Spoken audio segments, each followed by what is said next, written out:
fighting people with no legs. That's a lose-lose situation. You know? Me and Murph were discussing a video we saw where these kids, these teenagers, get to fighting, but one of them has 2 prosthetic legs. And then, like, the guy's like, oh, come on. So the dude with the prosthetic legs takes his fucking legs off. So he's just like, waist on the ground. And then he kicks the shit out of the other dude who has both his legs. And I was like, that's a lose-lose situation. You know what I mean? Like, if you lose to a guy with no legs, then you lost to a guy with no legs and you suck. But if you kick a dude's ass and he has no legs, it's you're a big man. Yeah. Oh, big man. Yeah, big man with both legs kicking. Although I would say that the guy who got his ass kicked was just severely underestimating this dude with no legs. I got to agree with you there. That's yeah. fair. Yeah. Very fair. Well, all right. Well, I'm glad we're all here, and welcome to a Shin Show. Shall we get started? Let's do it.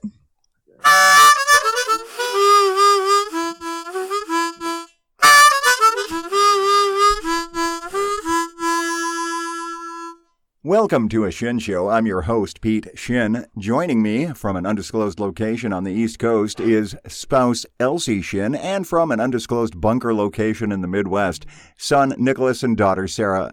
Hello and good evening. I started to say salam and good evening, but that became salo. I don't know why. Well, you did such a good job with the harmonica. It was right side up, and Yeah, you got to fuck up somewhere. Yeah, exactly.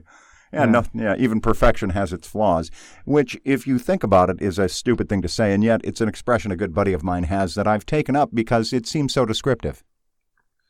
Which buddy is this? It doesn't matter. Look, because I don't want to call him out, obviously. I do, because I want to Call say him that out that is on not a his- good saying. I'm not calling him out. stupid mottos and phrases. I'm not doing it. Chris, I'm looking at you. Right. Wow. Well, look, you can assume that because he won't actually divulge his source. So Right. guess what? We now have a scapegoat. Yeah. Exactly. Chris, you're it. For every undisclosed coworker, it's Yeah. Until you prove that it's not you somehow, which, I don't know how you would do that, but the burden of proof is on you in this situation. Are you a 200-pound blow-up coworker?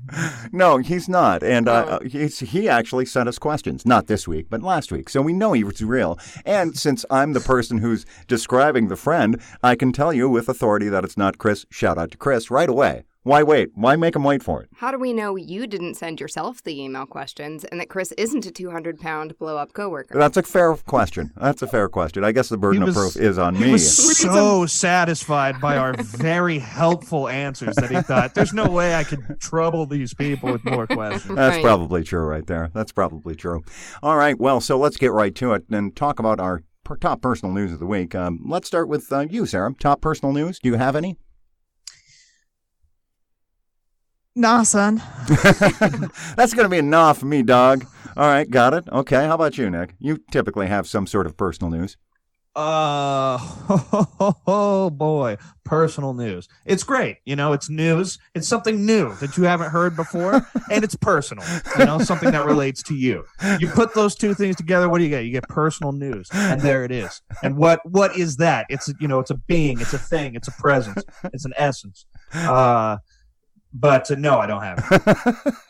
Well, we have personal news. We have all kinds of it. I took a day off of work Friday in order to do a simple finish up the power washing on the deck job. Well, so I spent about 6 hours Friday doing that, maybe longer.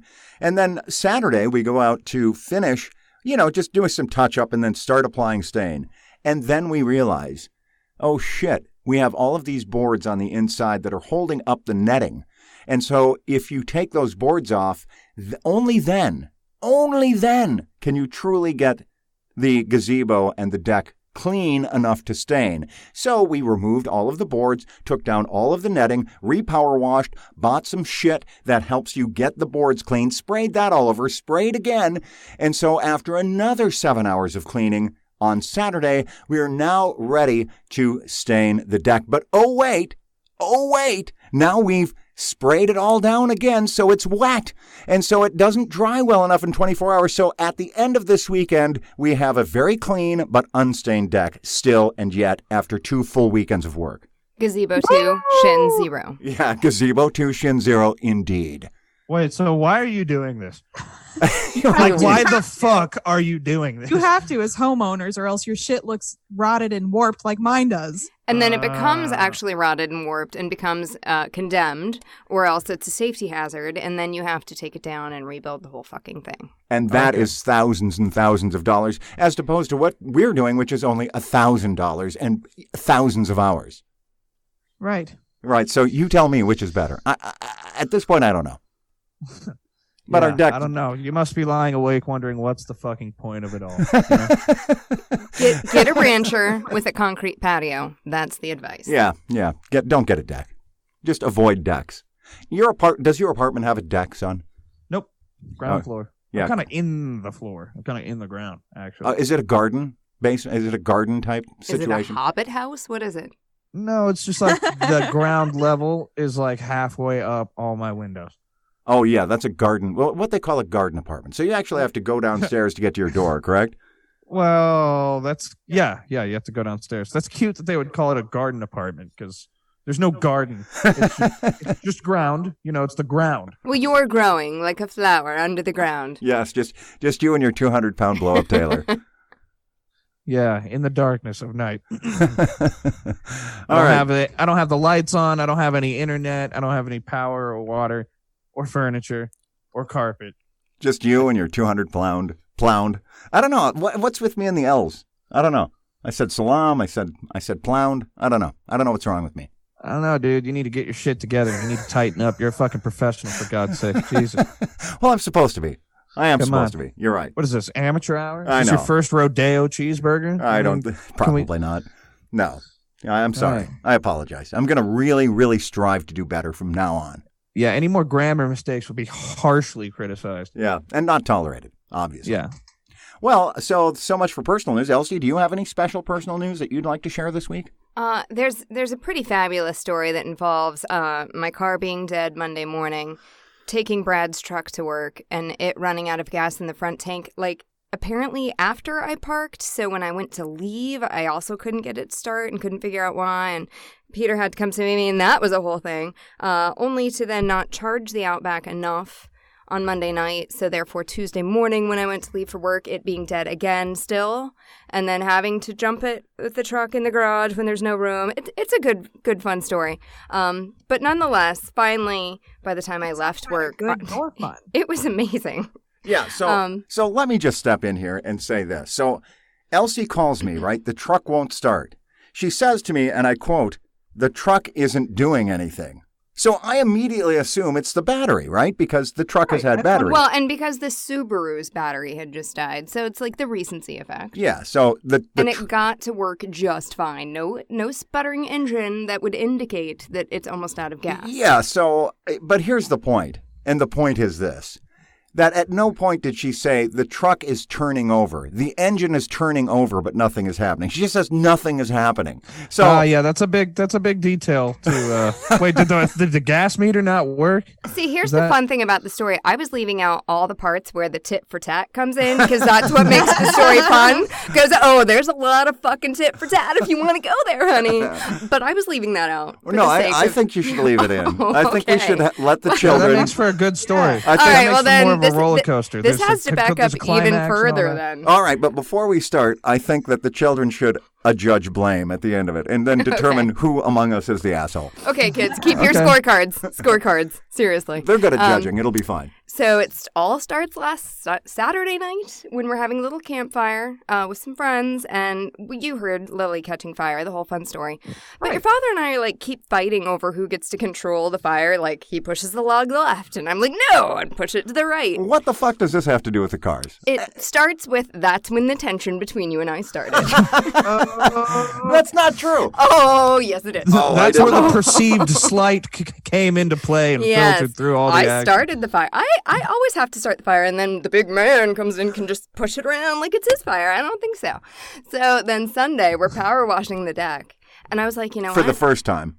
Yeah, I was like, the big strong man's going to want to use the power tool, so I'm just going to let him do his thing. He's not going to do it the way I want it done, or the way I would do it, but I'm going to let him do it. Right. No, but she didn't, because she horned right in, right? And then immediately says, oh, let me do it, and then does it for, 4 hours wrong. No, not true at all. That's complete bullshit, by the way.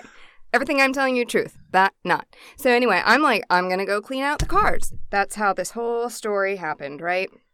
Well, that's how the story begins. I'm going to clean out the cars. So she opens up the tailgate of the Outback and then never shuts the tailgate of the Outback. Because around that time, I hear a yell from the backyard that your father's about to get on the ladder with his power washer, which is dangerous for a person to do without safety, right?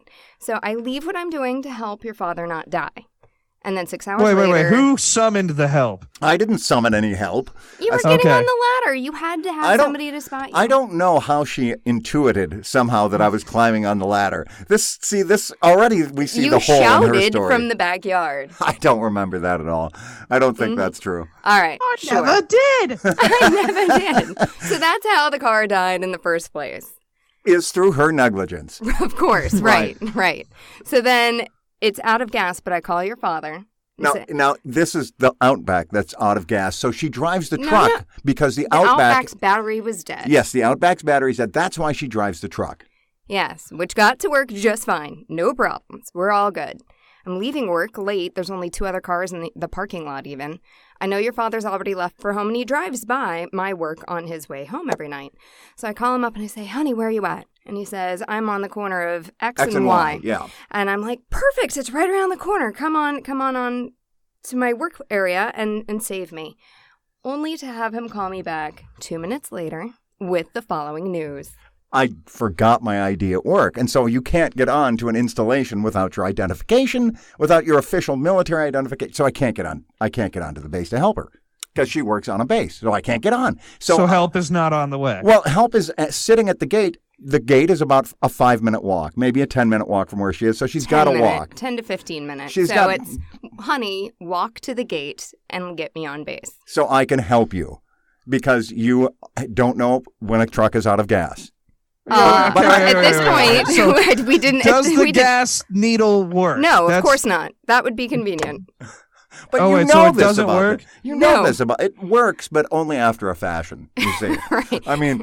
It works for the first half of the tank on one of the 2 tanks. You remember the truck, you got son. a 1 in 4 shot of it working. You drove the truck for 2 years. You know that one of the gas tanks doesn't completely go all the way to full, and then it hits empty, and you've still got like 100 miles left on it, and you don't know. Okay, well, that must have been the tank that I never used. I never had enough money to fill both fucking tanks. That's what kind of rich person can do that? $5 at a time. Yeah. Right. Okay, so that was not a... That's true. That down. Yeah. I do recall you ran out of gas at least once. But in any event, I did. Yeah.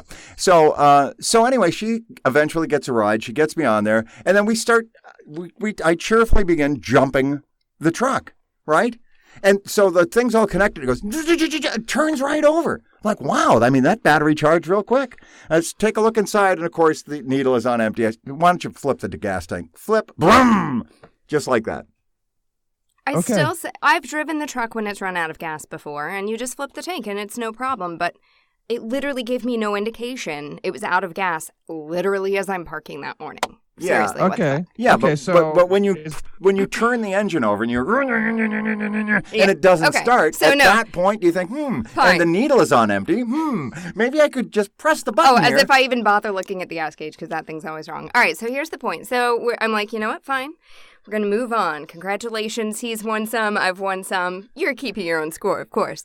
So we decide to stop at the gas station on our way home because he had already said the Forester was out of gas. And obviously the truck needs some gas. Yeah, that's true. So we true. decide we're going to stop at the Shell because we've got like 30 cents off a gallon at Shell. So it's like a win. We're going to buy all the gas our little hearts could ever want at 30 cents off a gallon. So because we have a discount card. And so we've accumulated these points that allow us to get 30 cents off a gallon. So we have this whole complicated arrangement in which, of course, we get annoyed with one another, again, to get to the same pump so that we can use the same pump. And there's on both vehicles, right, obviously. Right. So then I'm thinking to myself, okay, well, I know that they cut your debit card off at $50 worth of gas, and we're definitely going to buy more than $50 worth of gas. What? So I take out my credit card because the limit's higher on credit cards. And I say, don't do that because you can use your debit card as a credit card just by hitting enter instead of using it as a... No, you had to show me as you told me. You were like, no, like pushes my hand out of the way, sticks his debit card in. I'm the man around here, pushes the buttons. The point is, I forgot all about the discount code in my haste to prove that you could use a debit card as a credit card. I admit, in that specific portion of the story, I am the asshole. I cop to that.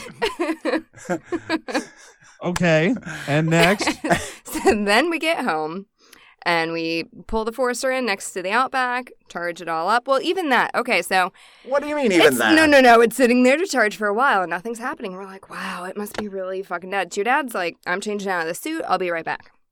He goes up maybe 5-10 minutes. I'm sitting in the Outback the whole time. Nothing's happening still. It's not charging at all. So your dad comes down, jiggles the wires on his car, by the way. I put the little nodes on the Outback, and he did the Forester, and he, like, jiggled his handle, and ooh, suddenly it's charging again. So I go upstairs to get dressed or change out of my work clothes into comfortable clothes, come down. He's coming out of the garage. He's like, oh, it's charged. I turned it off and on. You're fine. You're good to go.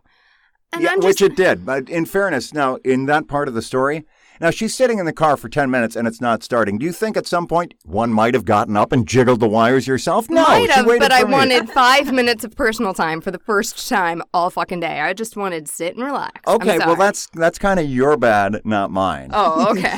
Right. I assumed that you had done your part correctly. I'm such an asshole. So... I'm like, you know what? We're both hangry at this point. It's like 8:15 at night. We just have gotten home. I'm like, I'm just going to cook food. I'm done fighting with you. We're good, right? Oddly, I don't recall ever fighting in this whole scenario. Sure. Okay. So, I mean, it wasn't overt. We were fine, but it was definitely underlying. There was some tension. There was some tension. Yes. It was called being a married couple or just living with any one other person for a long time. Yes. No matter how much you love them, some things you're just, right?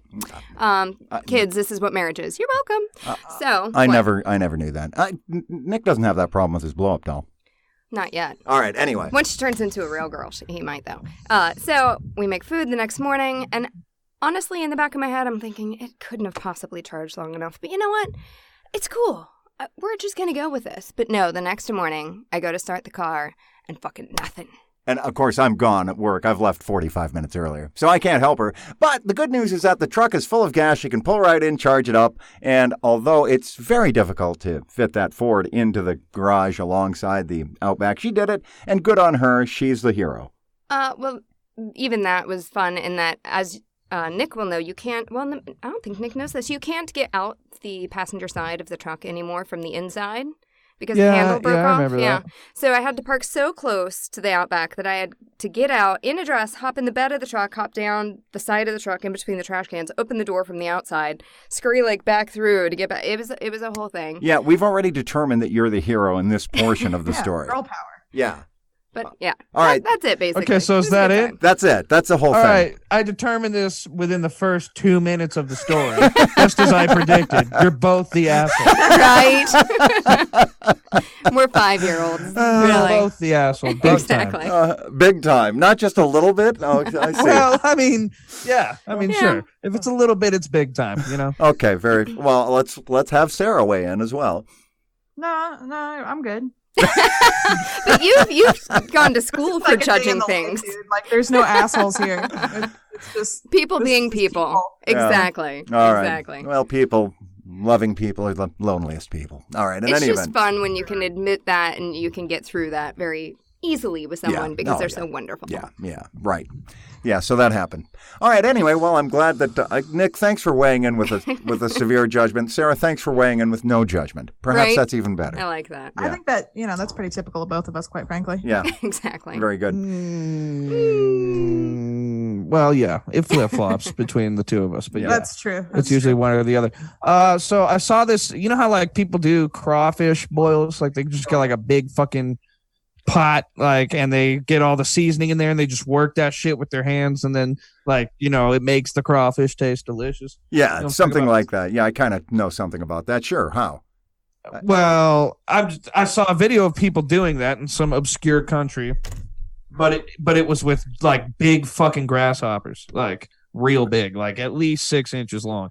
Like they had some meat to them. It would be crunchy. They're like prawn size. Would you try a bite of that? Oh, heck yeah. Yeah. Dude, every fucking person I've asked, admittedly, which have mostly been women, are like, oh my God, they won't even entertain the fucking idea that they would even take one bite. No, oh my God, it's so disgusting. So disgusting. Grasshoppers? No, never under any circumstances and conditions ever. Never. Not even if I was going to die. That sounds just like something your blow-up doll would say. That sounds just like something I would record on my little recorder and then stick it in the mouth of my blow-up doll. It sure does. It sure does. Yeah, so, Sarah, you're a girl. Weigh in. Gross. I mean, look. I have a thing about bugs anyway. Like, I do not fuck with bugs. But, I mean, I'd probably try it. Okay, just a bite. Yeah. All right, so Sarah would try it. Okay, look, if I was dying, I'd eat fucking anything. Who the fuck are you kidding? These look like, dude, just how big the grasshoppers were. I was like, that looks good for some reason. Like, that looks like a good chunk of meat. Like, right, chewy. Tasty. You know, it's a true fact that grasshoppers of that size taste exactly like chicken. Are you sure? No, I'm not. I haven't tried it. But Elsie, would you try it? I think that's going to be situationally specific in that I also am not like, bugs. And I'm also kind of a sketchy eater. I don't eat a lot of things. She's a sketchy eater. Yeah. She's sketchy, all right. I don't like crawfish. I'm not even a big fan of a low country boil of any kind of seafood, not even crab. So, I mean, you know, if I was really hungry, I would. Grasshoppers aren't seafood, though. I don't think anyone would call a grasshopper but if you did seafood. The same kind of seasoning... You know what I mean? Like, well, I mean, it just looked like the same kind of process. I doubt it was the same season. I mean, what do you put on grasshopper? You know what I'm thinking? I don't know, but it sounded. I mean, it looked fucking good, dude. I'm not gonna lie. Like, I mean, it's just protein. Yeah, it's probably you know what you would probably use, just sage, probably. You probably use why the fuck? Like? Why? Why would you? Like they had some red pepper in there? Maybe I want to say some curry, possibly. Oh yeah, curry for sure. Yeah. How about the caveat? Can it be headless? I don't like eating things when its eyeballs are looking at me. No, I'm talking about the ass, like, you know. Just the abdomen section. Oh yeah, I'd eat that. The end, like it literally looks like it's a juicy. Straight shrimp's tail. All right, yeah, definitely. No, I'm all over it. I just don't want it. I don't want the crunch. I don't want to feel the legs. Yeah, I would definitely take the tail off. Like, I'm not eating the head and all that. I just want the meat. Like, all right, good. Well, we're all for it. You know where you can get a delicious grasshopper meal like that? That's right, down at Ziff's. Fine dining in a relaxed, continental, grasshopper-filled atmosphere in Invercargill, New Zealand. Get on down there and try their delicious grasshopper etouffee. That's right, it's a specialty right there at Ziff's. And then after you're done with your delicious grasshopper meal, go ahead and head on over to the throne room. Delicious tattoos to follow up on your delicious meal at Ziff's. Also in Invercargill, New Zealand, both Ziff's and the Throne Room fake sponsors of a Shin Show for over 100th of a century. Did you know etouffee means smothered? Well, there you go. It is grasshopper etouffee then. And I'm not sure that they serve that at Ziff's, but I think they should strongly consider it. Truly delectable all around. Yeah, it's like, it kind of haunts me. You know, I'm just like constantly thinking about what that would taste like. You can't get those kind of grasshoppers here. You know what I mean? No, you can't. Yeah, that's strictly an overseas delicacy. But you know what you can? You know what? I wonder if you can get that in a pumpkin spice type situation. Because it is fall. And now pumpkin spice is, we're all over the pumpkin spice. They had some pumpkin ice cream last night. That was pretty fucking good. I'm not like a big fan of pumpkin shit. I'm not either, but pumpkin cheesecake's pretty bomb too. Yeah, pumpkin pie's all right too. Oh man. Oh, I am such a basic bitch about pumpkin shit. Fucking give me all of it at all time. Pumpkin. So you would definitely be all about the pumpkin spice grasshopper then? Well, if it was just that one. I feel like it has to be the foreign spices and herbs that they use in order for it. Like, I feel like if somebody just tried from here, anyone from here just tried to do that, it would be shit. Something about the authenticity. Yes, you need to. Well, you're a regular Anthony Bourdain. Don't kill yourself. Okay. Okay. All right. Good. We all die eventually. Yeah, of pumpkin spice overdose. Pumpkin spice. Now, I will say this about pumpkin pie: the real joy of pumpkin pie is the whipped cream, just piled high, slathered, smothered in whipped cream. Then it becomes like pumpkin flavored whipped cream, and that's my absolute favorite. I'm so excited about the season. Whipped cream's gross to me. I don't like it. Really? Have you had like homemade whipped cream? Oh, homemade whipped cream is amazing. You most assuredly have had homemade whipped cream. You had it last year at Thanksgiving. Well, then I didn't fucking like it. So. I was just saying, ready whipped isn't really all that different, but if you didn't make it last, you've had homemade whipped cream, and you must not have liked it. I mean, just something about whipped cream is not. It's just weird to me. I don't even like the fucking idea of whipped cream. It's not even just the taste. It's the very concept of whipped cream itself. I just don't fucking like. Wow. It's not substantial. It's just like some bullshit in your mouth. Is this a phobia or what? It's just. It's like yogurt's. I don't know. Fucking. It's cream that has had air inserted into it by whipping it, plus some sugar and vanilla. Yeah, I don't like that. That's strange and foreign to me. It always has been. You get some every time I get whipped cream in my mouth, I'm like, this is not. What is this? So let me get this. I need more. Yeah, let me get this straight. Okay, so it's like yogurt's developmentally disabled cousin is what whipped cream is to me. Well, I don't get that because you've just said that you'd be delighted to dine on grasshoppers, but whipped cream is gross to you somehow. Well, it's not gross. I just am not fond of the idea of whipped cream. Let's make something, that I don't know, man. I don't know what the fuck someone was thinking when they made that, but they were not in the right state of mind. It sounds like this is connected to some weird ass repressed memory or something, yeah, dude. Maybe so. I don't remember force feeding a whipped cream, but it could have happened. It's possible. Yeah. Hey, so let me ask you this: have you ever tried pumpkin pie just smothered in fucking whipped cream? I mean, buried. You know what? I actually haven't. Yeah, well, see, there you go. Yeah, because he's weirded out by whipped cream. No, because that gives whipped cream something to form around. You know what I'm saying? Then the whipped cream and the pumpkin. I like a good ratio of pie to whipped cream. You're starting to make a little sense. Here's the exact issue. I'm going to break it down. Pumpkin pie is very thick, and whipped cream is very light. The two of them come together in harmony to bring you the exact right texture, sweetness, and thickness that makes pumpkin pie. Exactly. Yeah. Yeah. It's a package deal. Headspace. Yeah. Right. So, look, all of that being said, I just don't want to pass over this opportunity to point out that Nicholas said you're making some sense to me. Yeah. I mean, I think that's got it on record, dude. Yeah. That's not a big deal. I say that all the time. I say that I agree with you. Well, that's true. But it is, I don't know. Agreeing with him doesn't mean it has to make sense, okay? Yeah. Let's get that out there. This is this is the first time I've really made sense to you, I think. Ever. Yeah, it's possible. It's top 5 experiences for me. So thanks for that, son. Yeah, dude, you're welcome. All right, good. Oh, here's some personal news. All right. My tags are expired as fuck on my car. Okay. I still have not done that. Why haven't you done that? I got a ticket, so now I got to do that. Oh, you got pulled over? Oh, shit. Well, I didn't, but Taylor did in my car. Shit. Worse yet, right? So, yeah. She's going to pay the ticket, right? The cop was like, look, here's the deal. You can pay this $74 ticket, or you can go get your tags and take that into the courthouse within 10 days, and they'll go away. Yep. Which is basically saying you can go get your tags, or you can pay $74 and also go get your tags anyway. Yeah. Because I still got to do that. Yep. Or you can just pay $74 every time you get pulled over.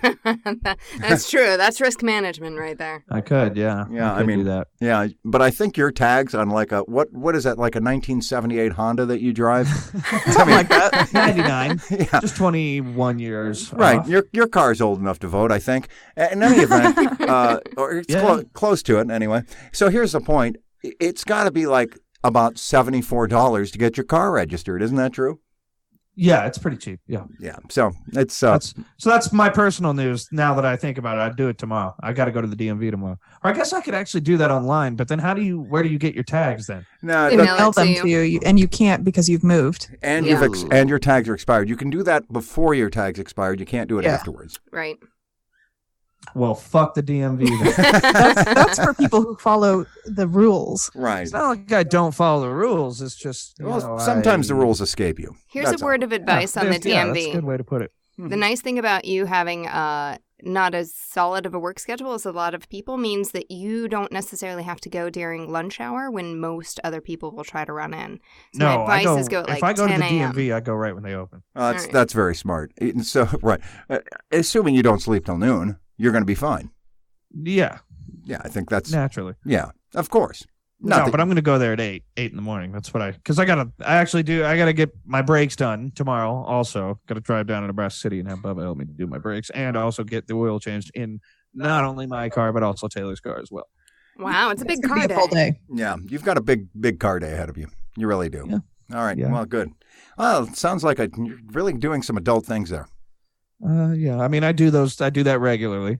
Well, okay, good. I'm not trying to make you all defensive.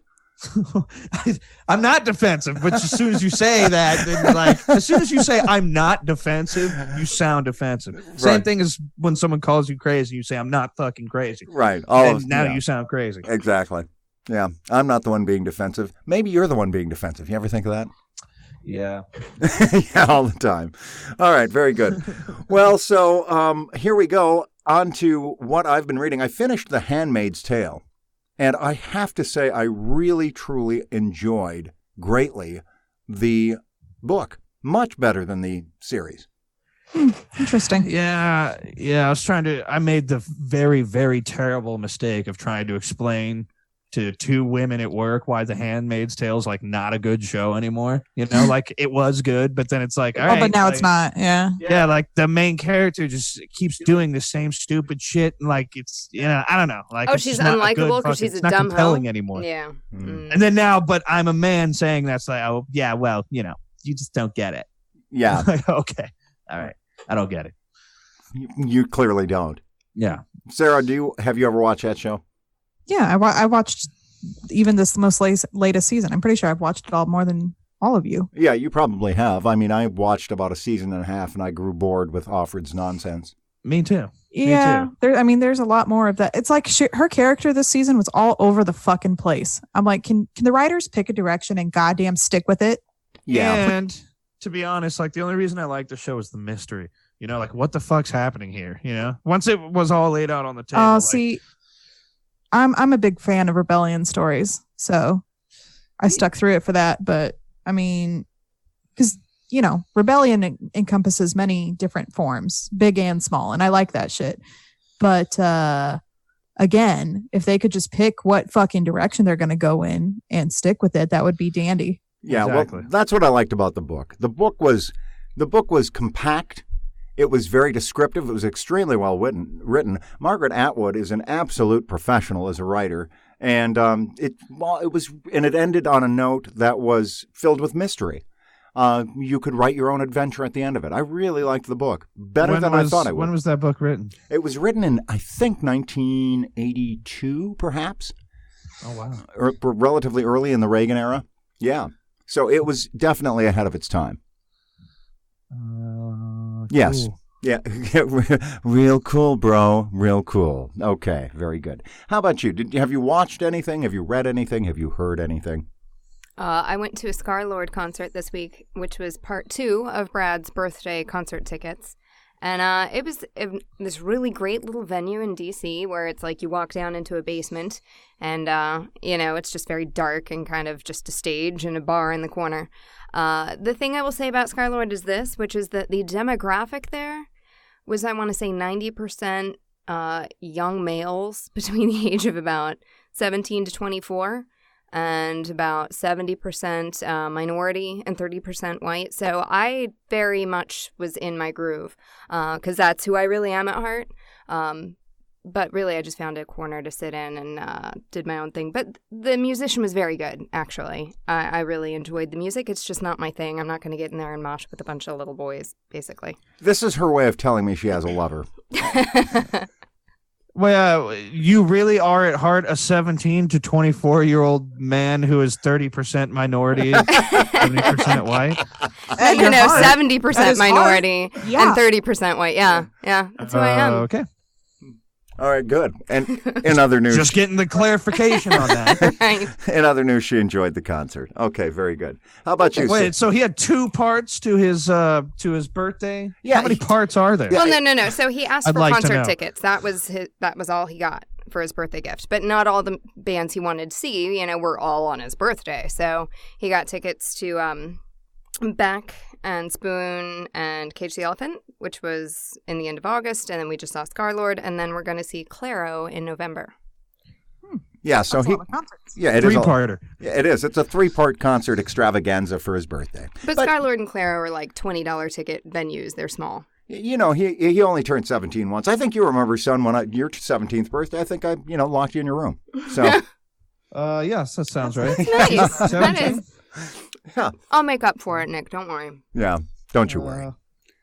You guys already have. You've made up for it. Everyone's made up for everything. All right, Many good. times over, I would say. All right, well, that's a very comforting thought. Pay no attention to this little black book here. Where I'm recording everything. All right, so Sarah, what about you? Did you see anything? Hear anything? Read anything? Look at anything?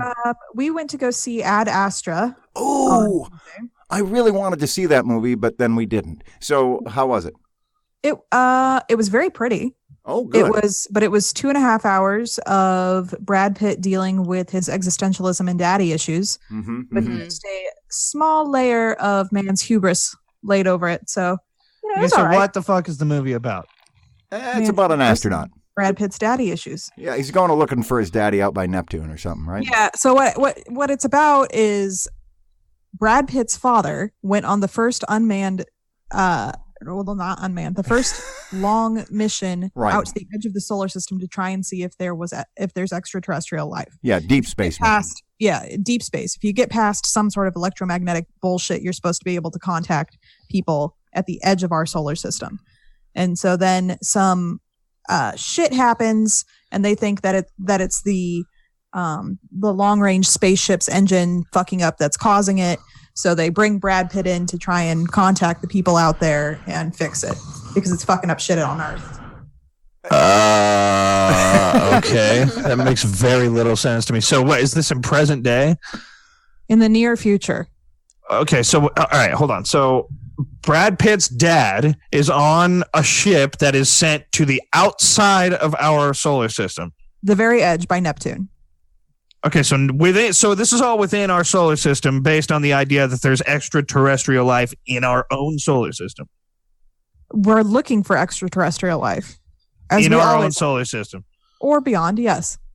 So where does this electromagnetic field what's that? Don't worry about Uranus. that. That's like we can't properly You didn't hear that, but the electromagnetic of our solar system because of our electromagnetic field within like the asteroid belt. The Kuiper belt, is that what it's talking about? No, that's like the asteroid belt. That's actually what Pluto is in. Pluto is technically an asteroid in the Kuiper belt. It's the biggest one, so that's why they thought it was a planet. But so I thought you said, why do they need to? I don't understand why they need to communicate with anyone outside of our solar system if they're looking for extraterrestrial life. Neptune. Out. No. That Neptune's just as far as they made it. Look, here's the point. The point is that the electromagnetic field ends at Uranus, Nick. That's the point. All right. Yeah. All right. Yeah, that sounds like a shitty movie. It was fine. It sounds like a dumbass movie. It was The Martian's emo cousin. Let's put it that way. I have to say, I think I would go with The Martian then. I like shit potatoes. The Martian was disgusting. funny. This was just kind of sad. Okay, a sad movie, a sad space opera. I will say this though is that Brad Pitt's ears are really small, and 90% of this movie's focused on his fucking face, and I'm like, have his ears always been disproportionate to his goddamn face? It's like I think he had work done. No, the key issue here is, are they the same on both sides? Because it's actually symmetry that adds up to beauty. So there. Sure. I don't know. Yeah, no, the golden ratio or whatever. Yes, that's right. The golden rule. Right, the golden ratio. He's got the face of a god. And that's why he's a multimillionaire actor.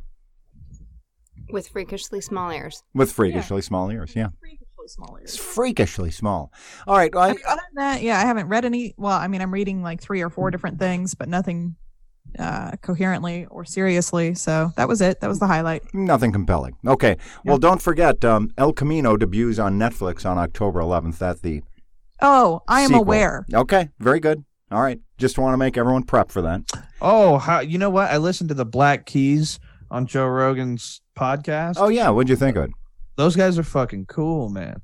They're cool as cucumbers. If you didn't, if you weren't a fan before, you listen to those guys, you're like, damn, I want to listen to their music. But if you were a fan, then you'd be like, wow, I want to listen to their music even more now. Really? That's another layer of understanding on on their music. Roger. Makes sense. And so I like the Black Keys, actually, so I might have to listen to that podcast. Yeah, I would recommend listening to it. It's mostly the drummer talking while the lead singer just smokes blunt after blunt after blunt behind him. Just gets super duper high. He's got some cool stories, but the drummer's doing, he's speaks mostly. But they got cool stories. They struggle with anxiety a lot. You know what I mean? Like he has a bunch of stories of, especially playing the Grammys. Like, you just see all those people and they're like, man, this is exactly where I don't need to fuck up. This is the one time I cannot fuck up. And then, he's had like panic attacks on stage and shit. All that stuff just kind of makes him more relatable. You know what I mean? Absolutely. Yeah, I agree 1,000%. And so, I guess it's time to tell you my sad and disturbing tale of my panic attacks on stage. Yeah. So that what stage? The stage of my own mind, theater of the mind. Got it. Yeah. A theater, an opera of terror, if you will. Yes. Hey, is that new ink you've got on your arm there? Did you get a new tat? Who? You. Me? No. Yeah. Lift your arm up. Yeah. Oh, that's the old one. Okay, never mind. I've had that for. You think I got money for tattoos, dude? I don't know. Yeah, that's Fuck true. outta here. You're not even registering your car. Good point. Probably don't have money for tats, but you might. Who knows? I don't know what kind of money you got. No, I don't. Okay, fair enough. And I'll tell you, none. Okay, all right. Whoa, back off. No problem. All right, so you listened to the Black Keys, an interview on the Joe Rogan podcast. Sarah, you went and saw Ad Astra, and you'd give it, what, a B? The movie? B+. B+. Okay, very good. And then I want to see that movie now because the explanation you gave me is there's not a lot of explanation. It's literally 2.5 hours of Brad Pitt going through his existentialism and daddy issues. Like, that's about it. When you say existentialism, do you mean an existential crisis? Is that what you're talking about? Yeah. Okay. All right, very good. Well, I want to see it because I'm having an existential crisis right now. Maybe Brad can guide me through it. What's the guy's name in the movie? Brad Pitt? Yeah. He plays himself. Right. It's like fucking Billy McElroy or something. I don't know. All right. Yeah. I mean, that's the kind of movie. It doesn't really resonate. You don't even know the main character's name. Although, in fairness, it's not important. I loved Gravity. It's really not important. Do you remember Gravity, that movie with Sandra Bullock? I never watched it. Oh. And Matthew McConaughey? No, it wasn't Matthew McConaughey. It was actually the other good-looking man that hangs out with Brad Pitt, George Clooney. Oh, that's right. Yeah. That movie is one of the great space films of all time. It's not the most accurate, but it's very compelling, visually beautiful, and has a great story associated with. And you just relate to Sandra Bullock. Really, the whole film is mainly Sandra Bullock figuring her way out of a tough situation in space. It's wonderful. So is that the one where she gets like detached from a rope and she's just floating in space? Not exactly. Yeah, something. Yeah. I think that does happen to her. But then she finds a capsule or something. I don't know. I can't remember all the details. I just remember thinking, wow, what a great film. And the director was Alfonso Cuarón, who also did Roma most recently and Children of Men, a great director. So anyway, you might want to check it out. It's called Gravity. Graviton. There you have it. Gravitron. All right, so much for that. You guys watch any fights or what? Kind of. There were some fights on, but... Yeah, there were fights on yesterday. Yeah, but not really anything you wanted to watch. Is that well, yeah. Khalil Roundtree got fucked up by some Ion Kudalaba guy. I haven't heard of him. They call him the Hulk. He fucked Roundtree up with his wrestling. Just took him down like over and over and then beat his fucking face in, which sucks because I really like Khalil Roundtree. He had like a crazy story, he got knocked out in the clinch by Johnny Walker. So he's like, my Muay Thai is not good enough. So this was all on Joe Rogan's podcast too that I listened to this. But he's like, my Muay Thai isn't good enough, so I'm moving to Thailand to learn Muay Thai from the masters. And then he comes back and beats the motherfucking shit out of Eric Anders, which admittedly isn't that impressive because Eric Anders isn't good. But his Muay Thai was noticeably improved, and I saw people joking about like, well, he got out wrestled in that match. Now he's about to move to Dagestan and become the best wrestler of all time, which would be cool if he did that. But right, he didn't. Yeah, that's a lot of moving after every loss. Yeah, there's a lot of moving. I don't think you can just move to Dagestan. I don't think that's the same setup as Thailand. They're pretty mean over there. Yeah, I don't know. Rough. Yeah, I am not sure. So Elsie left and has now returned because she's helping Bradley celebrate the Jacksonville Jaguars' victory over the Denver Broncos. A last-second kick has propelled Jacksonville to victory, and the Denver Broncos lose at home and are now at 0-4 for the first time since I don't know how long. Maybe 45 years. It's a bad start to the season. The Vic Fangio era is not going well. All right, so there's no comment to that. Well, look. I got nothing for that. It's sad, and it's fucked up. Go ahead and just count them out of.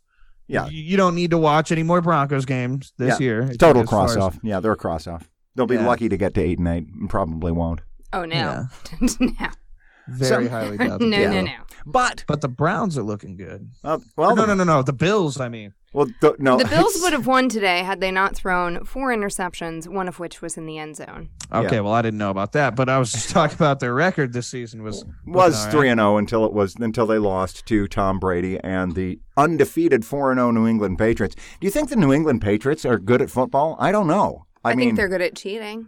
I mean, the people they have played so far, I guess, aside from the Bills, they weren't good teams. Well, that's true. Their combined record was like 0-9. And they did struggle against the Bills. Like I said, it's just their defense saved their ass today. Yep, they did. And their defense is super good this year. I would say that this New England team is probably as good as any New England team that I've seen in the last 20 years. They're going to be tough to stop. I'd say the only people who can stop New England this year are the Chiefs. That's my guess. And the Chiefs struggled to get today against the Lions of Detroit, but still did beat them. Do you think it's going to be a different team when Tom Kiss Your Son directly on the mouth Brady retires? Is that his new nickname? Kiss Your Son directly on the mouth? I didn't know that. But you remember that weird thing? Yes, but I also think that Tom Brady is Voldemort and he's just splitting himself into younger players. That makes sense. I mean, how old is he? 58. See, you don't even know it because he's splitting himself off. You'd almost believe that. No, he's 42 years old, though, I believe. I believe he is 42. Is Brett Favre the oldest guy who ever did it? No, Brett Favre. I think Warren Moon is the oldest player to have ever played. I don't know. We'd have to look that up. I mean, Adam Vinatieri right now is 46 years old. So he's even older than that. No, he's not. He's 46. He's a field goal kicker for the Indianapolis Colts. He used to kick for New England. The oldest quarterback that's ever played a game, I'm pretty sure that's ever started, is Tom Terrific. I mean, there's been some 40-year-old quarterbacks. Look up Warren Moon. All right. I have a feeling. I could be wrong because Tom is Voldemort, but if it's not, then it's Warren Moon. Yeah, and that's just Adam because you can't ever Vinatieri is the oldest ever NFL player. Oh, really? He holds the record. Gotcha. I see.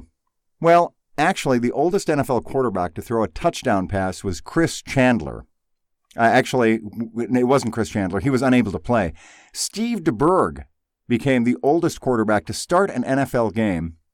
But then, I don't know how old he was. If he was under 42, then he was 45 years and 12 days old on a Super Bowl roster. What does that mean? What does it mean? He was 44. Good old Steve DeBerg. At age 44. So Tom is younger than Steve DeBerg at 42, but DeBerg was a horrible quarterback. And of course, Chris Chandler's nickname was Chris Chandelier because he was so often broken. So that was, and yet a Chris Chandler quarterback team did go to the Super Bowl and after the 98 season and were soundly defeated by the Denver Broncos back in their glory days. They'll pass you by. Yes. And that was Elway's last game. He was the MVP. Anyway, so that's neither here nor there. The point is that Tom Terrific at 42 is not just some scrub coming in off the bench. He is still a great quarterback at age 42. And this year he has a great defense. That's good. Yeah, exactly. Well, I'm way over it too. What you got, Nick? Yeah, that's good for him. But I wonder when he's going to retire and how that's going to affect the team. Well, how do you think? I mean, they don't have a backup quarterback, do they? I don't know. Well, yeah, I don't know. He starts damn near every single game, so... Yeah, very durable for a 42-year-old. But how about them New York Football Giants? They put a whooping on the Washington Redskins today. And yeah, it's about time, dude. Yeah, and they were not doing good. Their new quarterback, Danny Jones, or Danny Dimes, as he's known. That's his nickname because he throws dimes. He really is a good quarterback, man. He's a real thing. So there you go. There's that. How about that? Do you like that? Speaking of quarterbacks, though, that's part of why Brad was so excited. So this kid, Gardner Minshew, is quarterbacking the Jaguars because Nick Foles got injured in the first game. And this kid looks like that guy in Napoleon Dynamite. I've not ever actually seen Uncle Rico. Oh, yeah. Yeah. Best to never do it. Yes. In fact, there's even a picture of him with Uncle Rico that they posted on their Instagram this week. Anyway, apparently he just led the game-winning drive of the game with an injured ankle, limping the whole time. So now the legend will continue. Uncle Rico, I could throw a football quarter mile. Coach would have put me in the game. We would have made the playoffs that year. We could have won state. How much you want to bet I could throw the football over them mountains there? Shut up, Uncle Rico. The best to never do it. All right. So Uncle Rico's, playing for the Jaguars. Very cool. Hopefully he doesn't fuck himself to death. That's what we want. I don't know. If he did it on camera, sure. On, ESPN live, that would be fantastic, but wow. These kinds of things don't happen. You can put that out into the universe. You can say, I wish Uncle Rico would fuck himself to death on ESPN live. You can say that, you can wish it and hope it for all your heart, but that doesn't mean it's going to happen. So Sometimes you got to take the steps to make that happen. So you don't believe you can manifest things through the power of positive thought and concentration?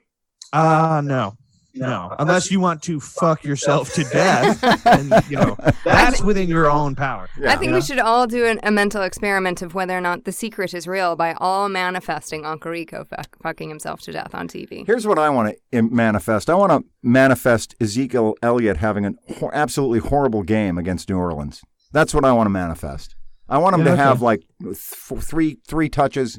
I hope he breaks his ankle on his way to the stadium. I'm sorry, Zeke. Well, I mean, all right, like just maybe a severe calf strain that keeps him kind of a douchebag. I mean, we can want somebody to fuck themselves to death, but you wanting a broken ankle, that's beyond the pale. I don't really want a broken ankle. Just a soft muscle strain that keeps you out of the game, or at least a half. And then the second half, you're still kind of gimpy and you don't really get many carries.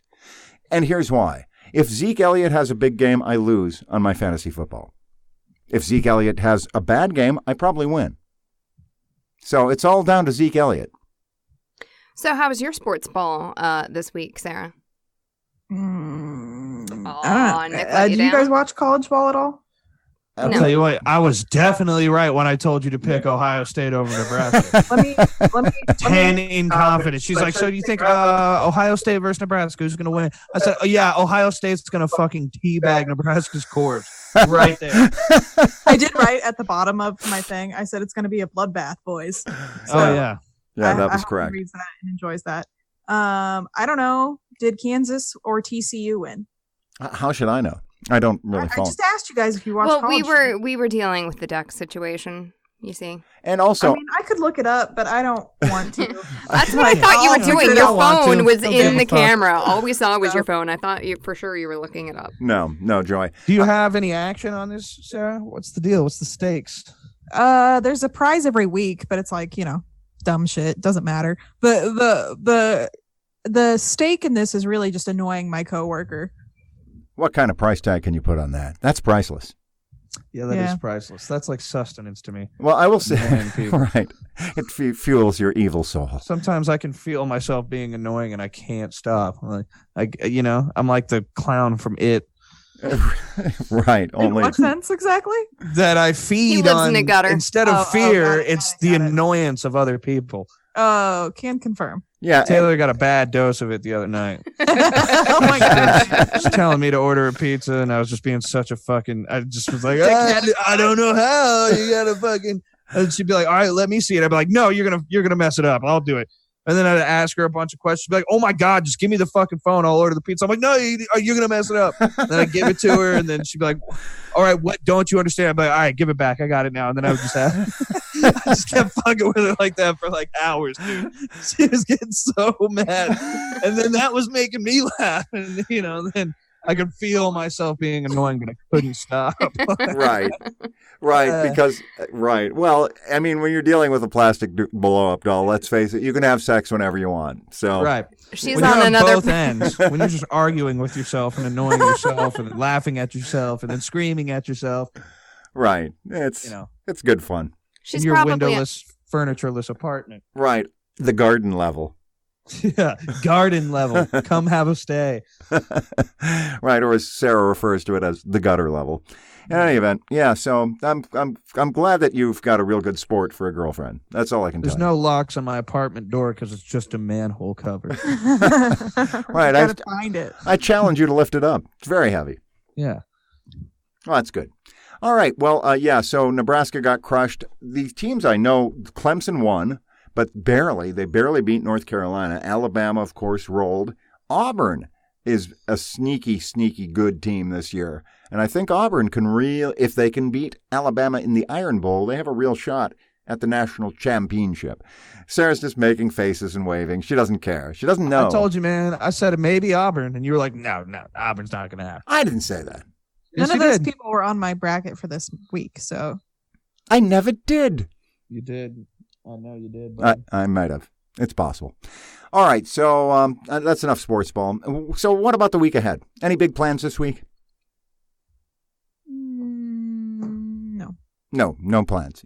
You say that now, but what's going to happen is that later on, you're going to say, oh, yeah, I'm going to do X, Y, and Z. Well, I can tell you that I'm not going to the movies on Tuesday because I ain't shit playing. I see. Yeah, the film thing is kind of, there's a dearth of films out there. Aren't you going to go see Judy, starring Renee Zellweger? Oh, No. my God. That looks so good. It really does. Mhm. If you like Renee Zellweger, you should go see that. I do, but I probably won't. Go peep it, yo. Then tell Something us how I'll about go watch it Renee with you. Zellweger makes my skin crawl. Wow. I knew you were going to say that, and yet I couldn't wait for you to do it. It's not her or her acting or anything like that. It's just her face, you know, Yeah, I something about her understand. face. And It's not again, because she killed her fictional husband and got away with it. That was she Chicago. did she get away with it? Yeah, she did in Chicago. She did. Yeah, I think she Kind did. of. she totally Renee did. Zellweger in Chicago. Yeah, she did. And you know what? I said it wasn't her voice either. It is also her voice. Her voice, her face makes my skin crawl. It's like looking And her down. voice- It's like when you open an unfamiliar door and it's just dark in there, you know, and you're looking, you're like, what the fuck's in there? And your skin starts to crawl. But her voice actually makes me angry. You know what I mean? No, I don't, but because I like her. I think she's a terrific actress. Her voice, how do I describe this? I would I would rather listen to a group of chimps cannibalize each other than listen to Renee Zellweger sing ever again. Do you write mean tweets? Like, I feel like this is going to show up. She's going to be reading this on Jimmy Nobody Fallon should. someday. No, I don't Jesus. have a Twitter. Yeah, that's a shame. That's a real shame. That's an opportunity lost right there.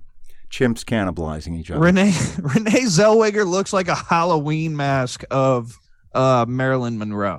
You know what I mean? Wow.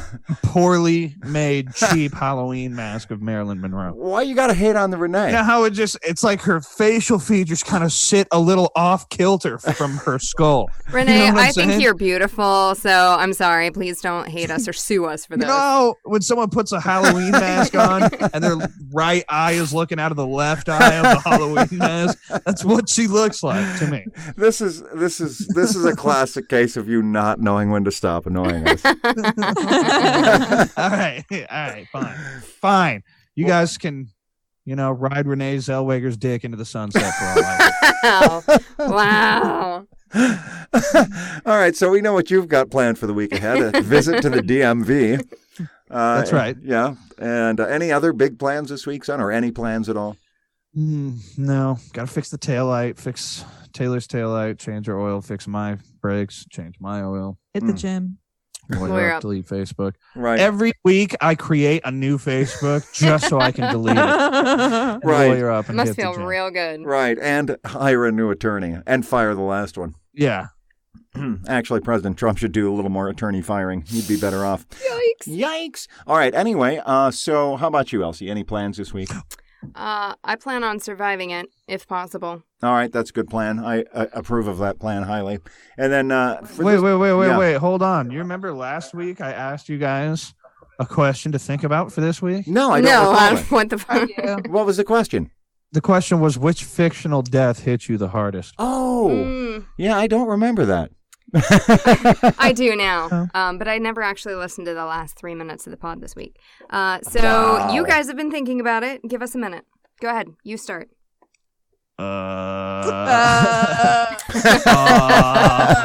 Hardest ever?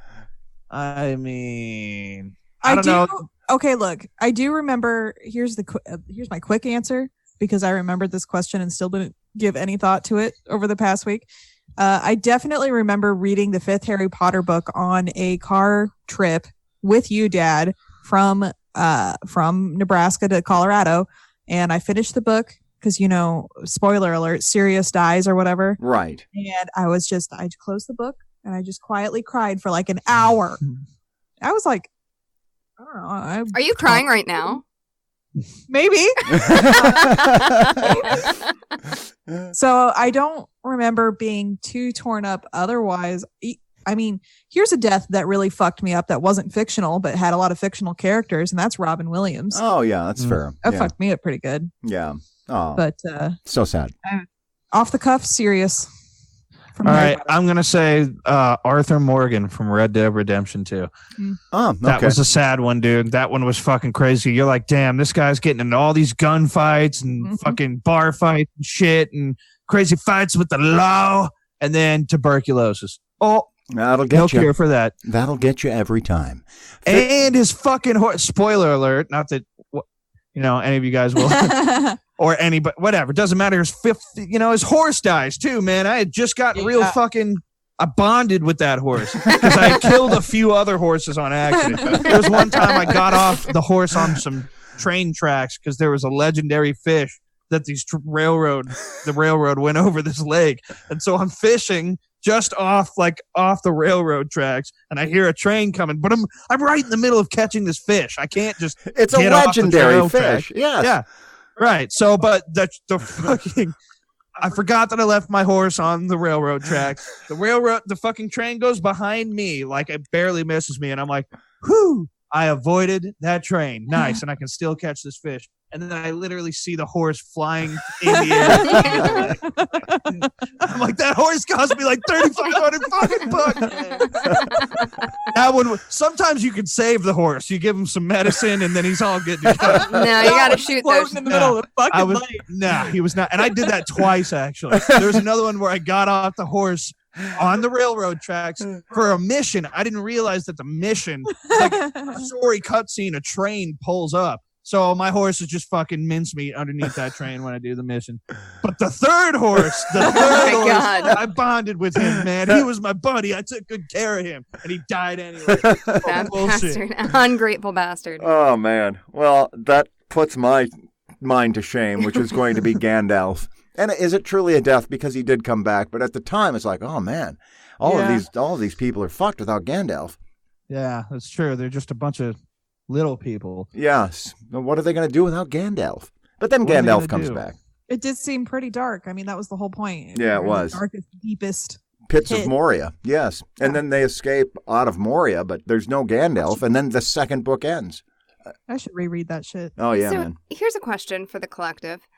Is this another instance of Peter's weird pronunciation of A's from time to time, or have I been doing it wrong? Okay, it's Gandalf, right? Gandalf. Right. Okay, just I had to check myself because you guys are going along with it. Like, yes. I was like, who the fuck's Gandalf? Well, I was just gonna let him burn himself out, but now that we're bringing it to light, it's just gonna be one of those things that he does, and then he's gonna swear up and down. Right, no, it's not right. weird. Everybody does it like that. I'm not intentionally doing this.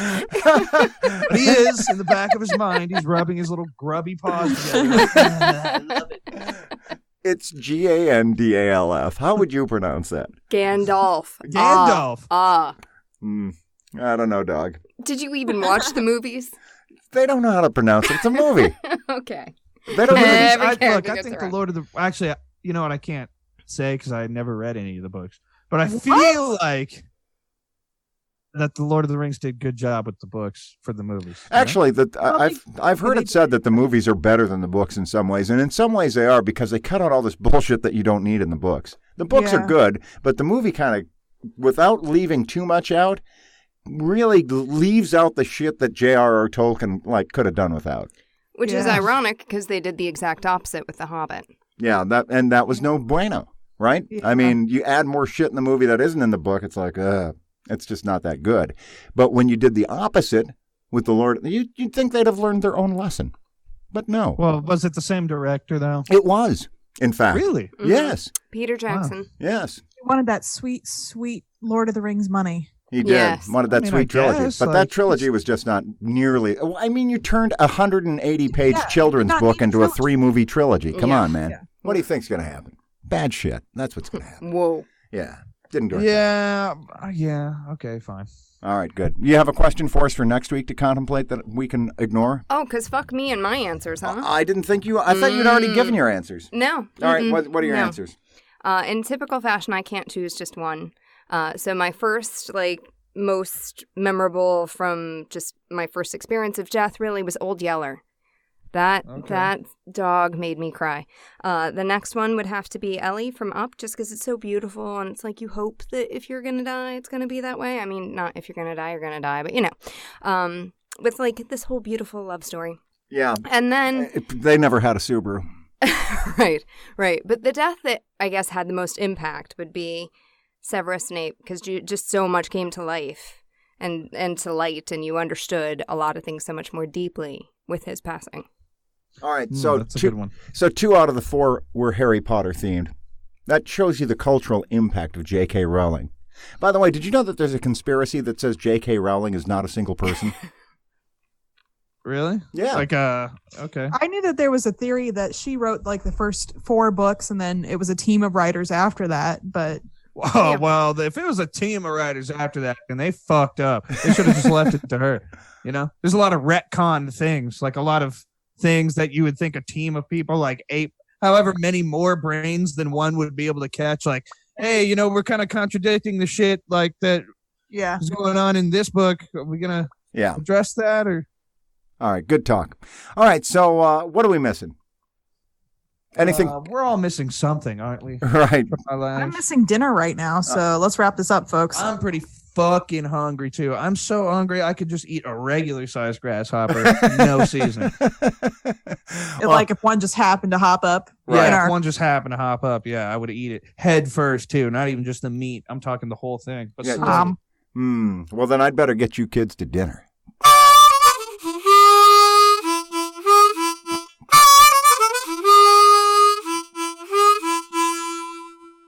A Shin Show is a production of Shinfluence. It features the voices and opinions of the Shin family, which are exclusively and entirely their own. It's brought to you on a fake basis each week by Ziff's Fine Dining in Invercargill, New Zealand, and by The Throne Room, delightful tattoos also in Invercargill, New Zealand.